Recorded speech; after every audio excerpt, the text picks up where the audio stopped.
तो हम देख रहे थे प्राइस रिलेटिव, जिसका दूसरा नाम होता है प्राइस इंडेक्स। तो प्राइस इंडेक्स का फॉर्मूला हमारे पास है P01 equal to P1 upon P0 into में 100। तो P1 क्या है, P0 क्या है, इसको हमें समझना है। P0 का मतलब है price of base year. Base year का मतलब क्या होता है, जो अभी तक हम देखते हुए आ रहे थे ना, ओरिजिनल वैल्यू। फॉर्मूला देख रहे थे ना हम, परसेंटेज चेंज का फॉर्मूला हम देख रहे थे, new value minus original value upon में ओरिजिनल वैल्यू मल्टीप्लाई 100।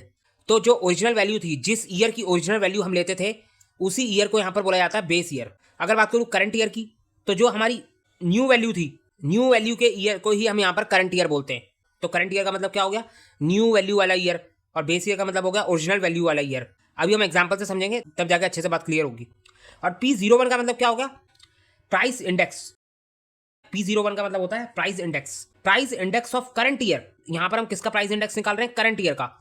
तो price index of current year with respect to base year. Current year का प्राइस इंडेक्स निकल रहा है बेस ईयर के रिस्पेक्ट में। क्या मतलब है इसका, एग्जाम्पल देखते हैं। यहां पर हम 2-3 एग्जाम्पल देखेंगे, उससे बात समझ में आएगी। 2 साल दे रखे हैं, 2015 और 2025।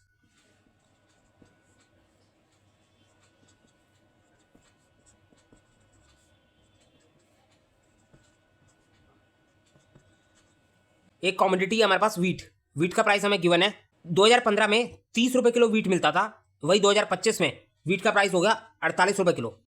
यहां पर प्राइस इंक्रीज हो गया, कितने से प्राइस इंक्रीज हुआ है, 18 रुपए से प्राइस इंक्रीज हुआ है। प्राइस इंक्रीज हुआ है 18 रुपए से। अब अगर मैं आपसे पूछूं कि आखिर ये 18 रुपए कितना परसेंट है, ये 18 रुपए कितना परसेंट है, कितने परसेंट से प्राइस इंक्रीज हुआ है, तो आप बता सकते हो। बिल्कुल हम बता सकते हैं, हमारे पास फॉर्मूला था, मैंने आपको बताया हुआ है, new value minus original value upon में ओरिजिनल वैल्यू मल्टीप्लाई 100। हम आराम से निकाल सकते हैं। न्यू वैल्यू कितनी है हमारी 48, माइनस ओरिजिनल वैल्यू कितनी है 30, अपॉन में ओरिजिनल वैल्यू कितनी है 30, मल्टीप्लाई 100 करेंगे, आराम से निकाल लो। गया, सॉल्व करो इसको, 18 आ गया।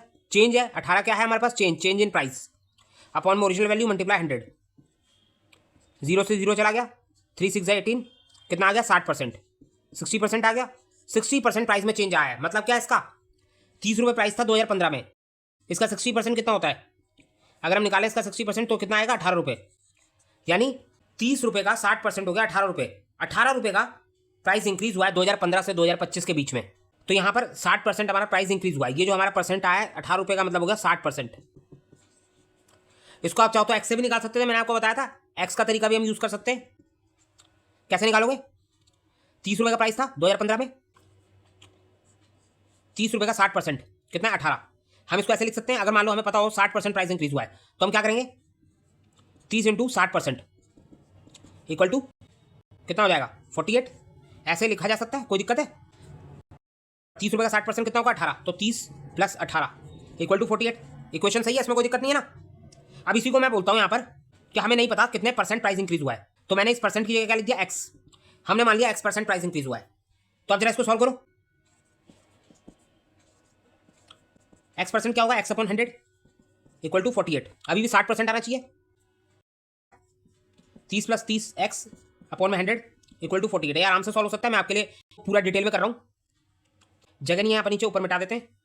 तो हमारे पास क्या आ गया, 30 plus 30x upon 100 equal to 48। तो आप क्या करेंगे, यहाँ पर जो है अपॉन में 1 ले लेंगे, और फिर आ जाएगा हमारे पास 3000 प्लस 30x अपॉन 100, पूरे के अपॉन में 100 आ जाएगा यहाँ पे, इक्वल टू में 48। अब ये 100 जो है इधर जाकर मल्टीप्लाई में चला जाएगा, डिवाइड में था मल्टीप्लाई में हो जाएगा। 3000 प्लस 30x इक्वल टू 4800। आप इसको सॉल्व कर सकते हो, 30x इक्वल टू 4800, इधर माइनस में चला जाएगा 3000। तो यहाँ पर x equal to 1800 divide by 30, इसको आपका कैंसिल करोगे, कितना आ गया 60%। x इक्वल टू 60% आ गया आपका। तो क्या हुआ, हमने इक्वेशन बनाई थी 30 plus 30 into x% equal to 48। इस x% की जगह पर क्या आ गया 60%। तो आप x की वैल्यू से भी सॉल्व कर सकते हो इसको, कोई दिक्कत की बात नहीं है। ये मैं उसको बता रहा हूँ जिसको नहीं आता, जिसको आता है उसको तो सब पता है। तो यहाँ पर हम क्या समझ रहे थे, प्राइस रिलेटिव, बीच में मैं लेकर आ गया परसेंटेज चेंज। हमने यहाँ पर देखा कि 18 रुपये का मतलब है 60%, ये हम देख चुके हैं, यह हमें निकालना आता है। इसके लिए हमें कोई P01 वाला फॉर्मूला नहीं चाहिए। लेकिन यहाँ पर आपने P01 से ही ये 60% निकालना है, क्योंकि आपने एग्जाम देना है, एग्जाम में वही काम करके आना है जिससे नंबर मिलेंगे। आपको new value minus original value upon original value का फॉर्मूला नहीं लगाना है, यहाँ पर P01 का फॉर्मूला लगाना है। अगर मैं P01 का फॉर्मूला आपसे लगाऊँ तो आप तब भी 60% निकाल लोगे, कोई दिक्कत नहीं है। थोड़ा नीचे लिख लेते हैं, P01 का फॉर्मूला क्या है? P1 अपॉन P0 इंटू में 100। P1 क्या है? मैंने क्या बोला? P1 क्या है? P1 है हमारा बेस ईयर। बेस ईयर का मतलब पता है क्या होता है? बेस ईयर को बोलते हैं हम 0 और करंट ईयर को बोलते हैं हम 1। बेस ईयर का मतलब होता है पहले वाला ईयर, पुराना ईयर। इन दोनों में से पुराना ईयर कौन सा है? 2015 2025 में से पुराना ईयर कौन सा है? पुराना ईयर हमारे पास ये वाला, तो इसको क्या बोलेंगे हम? P0। ये हमारा P0 हो गया। और करंट ईयर कौन सा है? 2025 वाला, इसको बोलेंगे हम करंट ईयर। तो P1 है हमारा 2025। मैंने आपको बोला था न्यू वैल्यू। न्यू वैल्यू कौन से ईयर की देखते हैं? करंट ईयर की। तो P1 हमारा 2025 है और P0 क्या होगा हमारे पास? पुराना वाला ईयर यानी 2015। तो P1 की वैल्यू कितनी है? P1 का प्राइस कितना है? P1 का प्राइस है हमारे पास 48। P0 का प्राइस कितना है? 30। मल्टीप्लाई करेंगे 100 से, आंसर निकालो, सॉल्व करो इसको। ये आराम से कट रहा है। इससे कितना आ रहा है? 160। प्राइस इंडेक्स के अंदर हम कभी भी परसेंट नहीं लगाते, सिर्फ 160। 160 का मतलब है कि करंट ईयर का प्राइस इंडेक्स आया 160। ये प्राइस इंडेक्स है 2025 का। P01 क्या बोला गया था? Price index of current year. Current year का प्राइस इंडेक्स निकाल रहे हैं with respect to base year. 0 को बेस मानते हुए 1 का प्राइस इंडेक्स निकाला जा रहा है। अगर मान लो लिखा होता P12 तो इसका मतलब ये दूसरे ईयर का प्राइस इंडेक्स निकालते हैं पहले ईयर को बेस मान के। अगर मान लो लिखा होता P23 इसका मतलब थर्ड ईयर का प्राइस इंडेक्स निकालते हैं सेकंड ईयर को बेस मान के। तो यहाँ पर लिखा है P01 फर्स्ट ईयर का इंडेक्स निकाल रहे हैं 0 ईयर को बेस मान के। और 0 वाला कौन सा है? P0 है हमारे पास 2015। तो 2025 का प्राइस इंडेक्स निकाल रहे हैं 2015 को बेस ईयर मान के। समझ में आ रही है बात? तो यहाँ पर हमारे पास करंट ईयर का प्राइस इंडेक्स आया 160। यहाँ पर मैं लिख दूँ प्राइस इंडेक्स को हम PI लिख देते हैं। करंट ईयर का प्राइस इंडेक्स है 160। इसका क्या मतलब है? इसका कोई मतलब निकल रहा है? नहीं निकल रहा। लेकिन अगर मान लो हम 2015 के प्राइस इंडेक्स को, बेस ईयर के प्राइस इंडेक्स को 100 मान लें, यहाँ पर आप अज्यूम करोगे बेस ईयर का प्राइस इंडेक्स आपका 100 है। ये क्या करा हमने? अज्यूम कराया। अज्यूम कराया बेस ईयर का प्राइस इंडेक्स आपका 100 है। अगर बेस ईयर का प्राइस इंडेक्स आपका 100 है तो करंट ईयर का कितना हुआ है? 160। यानी आप सीधे सीधे बोल सकते हो 60% से आपका प्राइस इंक्रीज हुआ है। आराम से बोल सकते हो ना। यहाँ से भी हमने 60 निकाला था, 60% निकाला था, और प्राइस इंडेक्स से भी हमारे पास 60 आ गया। लेकिन कैसे आया? प्राइस इंडेक्स आ रहा था 160, बेस ईयर के प्राइस इंडेक्स को माना हमने 100, और फिर देखा 100 के मुकाबले यहाँ पर 60% का इंक्रीज आया है, इसीलिए हमने बोला 60% से हमारा प्राइस इंक्रीज होगा। ध्यान रखना, प्राइस इंडेक्स के अंदर कभी परसेंटेज का यूज नहीं करते। यहाँ पर बोलेंगे बेस ईयर का प्राइस इंडेक्स 100 था और करंट ईयर का प्राइस इंडेक्स 160 है। तो कभी भी प्राइस इंडेक्स के अंदर परसेंटेज का यूज नहीं करते, लेकिन मतलब इसका यही होता है। तो P01 आपने निकालना सीख लिया। आप इसको नोट डाउन करो। मैं एक दो एग्जांपल और करवाऊंगा तो थोड़ी और अच्छे से बात समझ में आएगी। अगला एग्जांपल है हमारा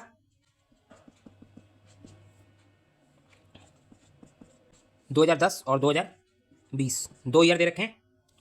यहाँ पर बात हो रही है इस बार ब्रेड की। ब्रेड की बात कर रहे हैं हम।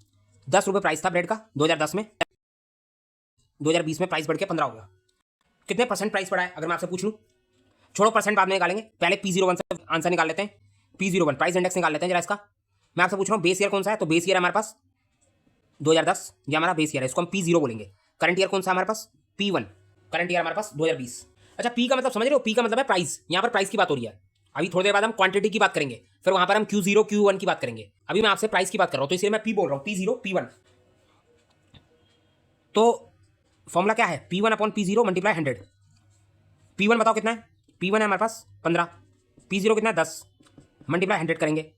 फटाफट इसको काटो, कितना आंसर आ रहा है? 150। क्या है ये? प्राइस इंडेक्स P01 कौन से ईयर का? 2020 का। PI अगर मैं यहाँ पर लिखूँ कितना है? 150। बेस ईयर के प्राइस इंडेक्स को मानना है 100। कितने परसेंट इंक्रीज हुआ है प्राइस? 50%। बता दिया आपने आराम से। अगर आप दूसरे तरीके से निकालते तो क्या निकाल सकते थे? एग्जाम के लिए नहीं है ये तरीका, और नहीं लिखते इसको। या आप वैसे ही चेक कर सकते हो कि आपका आंसर सही आया नहीं आया, चेक करने की भी जरूरत नहीं है। मैं आपको लॉजिक बता रहा हूँ कि आखिर 150 का मतलब क्या है। चेंज आया 5 रुपये का, तो new value minus original value कितना होगा? 5 रुपये।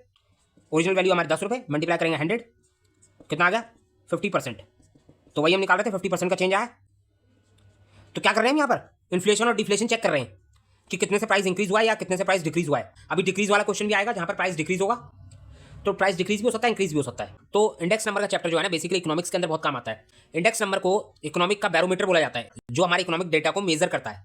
तो समझ में आ गया आपको बात? प्राइस इंडेक्स आपको क्लियर हो गया? अब अगर बात करें क्वांटिटी इंडेक्स की, अभी टेंशन मत लेना, प्राइस रिलेटिव के ऊपर हमारा पूरा का पूरा चैप्टर है। इस चैप्टर के अंदर हमें प्राइस और क्वांटिटी के बारे में ही पढ़ना है। तो हम यहाँ पर बहुत सारे एग्जांपल देखने वाले हैं, इस तरीके के आपको बहुत सारे एग्जांपल देखने को मिलेंगे। तो अभी आप टेंशन मत लो, बस आपको थोड़ा बहुत समझ में आ गया तो काम चल जाएगा। अब बात करते हैं क्वांटिटी इंडेक्स नंबर की। जिस तरीके से हमने प्राइस इंडेक्स नंबर देखा ना, उसी तरीके से आप क्वांटिटी इंडेक्स की बात करते हैं। तो क्वांटिटी इंडेक्स के अंदर कुछ अलग नहीं है, सिर्फ पी की जगह पर क्यू आ जाएगा। जहां पर पी था ना वहां पर क्यू आ जाएगा। पहले प्राइस की बात हो रही थी, अब क्वांटिटी की बात हो रही है। तो यहां पर भी सेम हिसाब किताब है। Q01 सेम है, क्यू का मतलब है क्वांटिटी, Q01 का फॉर्मूला क्या है? Q1 upon Q0 multiply 100, P1 upon P0 multiply 100 था, तो अब Q1 अपॉन Q0 मल्टीप्लाई 100 हो गया। Q1 क्या होता है? करंट ईयर की क्वांटिटी। Q0 क्या होता है? बेस ईयर की क्वांटिटी। पहले हम प्राइस देख रहे थे, अब हम क्वांटिटी देखेंगे। और Q01 क्या होता है? Quantity index of current year in respect of base year. Quantity index of current year का क्वांटिटी इंडेक्स निकाल रहे हैं in respect of base year. Example देखते हैं, तब समझ में आएगा कि क्वांटिटी का मतलब क्या है, यहां पर किस चीज के बारे में बात हो रही है।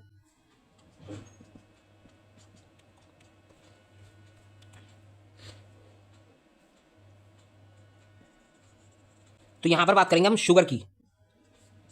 शुगर का एग्जांपल लेते हैं। 2 ईयर है हमारे पास, 2015 और 2020। प्राइस भी देखेंगे, प्राइस इंडेक्स भी देखेंगे और क्वांटिटी इंडेक्स भी देखेंगे। दोनों को देखेंगे, तब जाके दोनों के बीच का फर्क समझ में आएगा।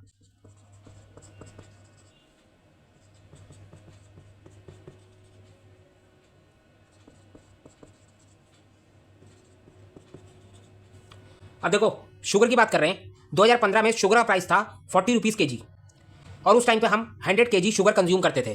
क्वांटिटी का मतलब क्या है कि कितना शुगर हम कंज्यूम करते थे, कितनी कमोडिटी हम कंज्यूम करते थे।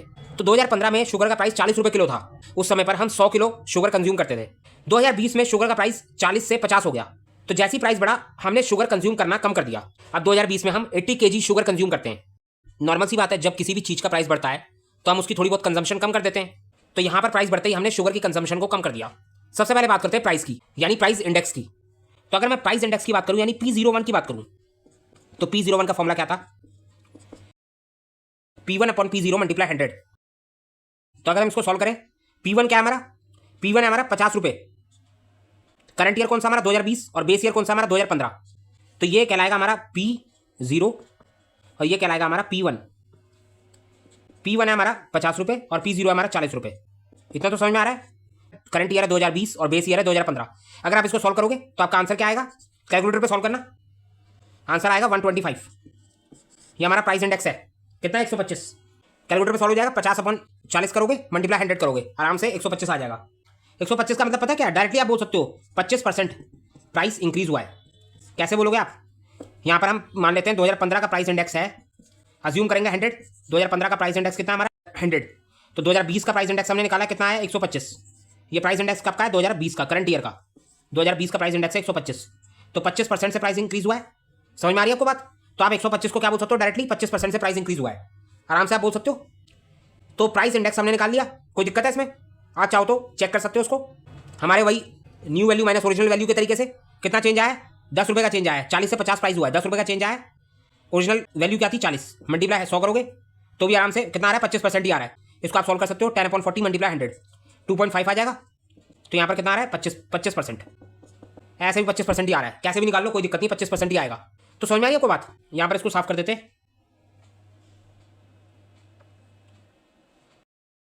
एग्जाम में ऐसे करके आना है, P01 का फॉर्मूला लगा के आना है। 125 आपका प्राइस इंडेक्स आएगा। तो क्लियर हो गया। हम बात करते हैं यहाँ पर क्वांटिटी इंडेक्स की। तो आप चलते हैं क्वांटिटी इंडेक्स पे। इसको आप नोट डाउन कर लो। अगर मैं क्वांटिटी इंडेक्स की बात करूँ तो हमें क्या करना है? P की जगह पर बस Q लिखना है। Q01 equal to Q1 upon Q0 multiply 100, बस इतना सा काम करना है। अब हमें सिर्फ क्वांटिटी को देखना है। 2015 में हमारी कंजम्पशन थी 100 के जी, 2020 में हमारी कंजम्पशन हो गई 80 के जी। तो 20 किलो से हमारी कंजम्पशन डिक्रीज हुई है। ये तो हमें समझ में आ रहा है, कंजम्पशन हमारी डिक्रीज हुई है। ऊपर हमारा 10 रुपये से प्राइस इंक्रीज हुआ था, 10 रुपये से हमारा प्राइस इंक्रीज हुआ था। तो अगर मैं आपसे पूछूं Q1 क्या है, तो आप बोल सकते हो Q1 है हमारा करंट ईयर की क्वांटिटी। करंट ईयर क्या है हमारा? 2020। ये हमारा करंट ईयर है। तो Q1 क्या है हमारा? 80 किलो। Q1 है हमारा 80 किलो। और Q0 क्या है हमारा? Q0 है हमारा बेस ईयर की क्वांटिटी, यानी 100 किलो। मल्टीप्लाई करोगे 100 से, 100 से 100 कट गया, कितना आ गया? 80। ध्यान रखना, क्वांटिटी इंडेक्स है 80। 2020 का क्वांटिटी इंडेक्स है 80। अब मैं वही बात आपसे बोल रहा हूँ, 2015 और 2020। यहाँ पर हम क्वांटिटी इंडेक्स को QI बोल लें। 2020 का क्वांटिटी इंडेक्स कितना है? 2020 का क्वांटिटी इंडेक्स है 80। हम निकल के आया। करंट ईयर का क्वांटिटी इंडेक्स हमने निकाल दिया। अब मैं आपसे बोल रहा हूँ बेस ईयर का क्वांटिटी इंडेक्स हम 100 मान लेंगे। जैसे हम प्राइस इंडेक्स अज्यूम करते थे ना 100, उसी तरीके से हमने क्वांटिटी इंडेक्स अज्यूम कर लिया 100। ये हमने अज्यूम करा है। 2015 में क्वांटिटी इंडेक्स आपका 100 था, 2020 में कम होकर 80 हो गया। इसका मतलब है 20% का डिक्रीज हुआ है। 20% का डिक्रीज हुआ है। 20% डिक्रीज से क्या मतलब है? कि आपकी क्वांटिटी की कंजम्पशन 20% से कम हुई है। तो बिल्कुल सही बात है। पहले हम 100 किलो कंज्यूम करते थे, अब हम 80 किलो कंज्यूम करते हैं। तो हमारी कंजम्पशन जो है 20% से डिक्रीज हुई है, इसीलिए हमारा प्राइस इंडेक्स 80 निकल के आया है। वरना अगर कंजम्पशन हमारी इंक्रीज हुई होती तो हमारा प्राइस इंडेक्स 100 के ऊपर आया होता। अगर कंजम्पशन बढ़ती है या प्राइस बढ़ता है तो वहाँ पर जो प्राइस इंडेक्स होता है, क्वांटिटी इंडेक्स होता है, वो 100 के ऊपर जाता है, 100 के ऊपर जाता है। लेकिन अगर कम होता है, बढ़ता है तो 100 के ऊपर जाता है, जबकि कम होता है तो 100 के नीचे आता है। समझ में आ रही है बात? तो यहाँ पर हमें एक चीज़ समझनी है कि क्वांटिटी इंडेक्स है हमारा 80, जबकि प्राइस इंडेक्स कितना था हमारा 125। प्राइस इंडेक्स था 125। इसको नोट डाउन कर लो एक बार आप। यहाँ पर हमने दो चीज़ें निकाली, एक प्राइस इंडेक्स निकाला, दूसरा क्वांटिटी इंडेक्स निकाला। प्राइस इंडेक्स आया हमारे पास 125, क्वांटिटी इंडेक्स आया हमारे पास 80। यहाँ पर इसको भी अज्यूम कर लेंगे 100, इसको भी 100 अज्यूम कर लेंगे। ये हमने अज्यूम करा है। यहाँ पर प्राइस इंक्रीज हुआ है कितने परसेंट? 25% इंक्रीज हुआ है, जबकि क्वांटिटी हमारी डिक्रीज हुई है, कंजम्पशन डिक्रीज हुई है 20% से।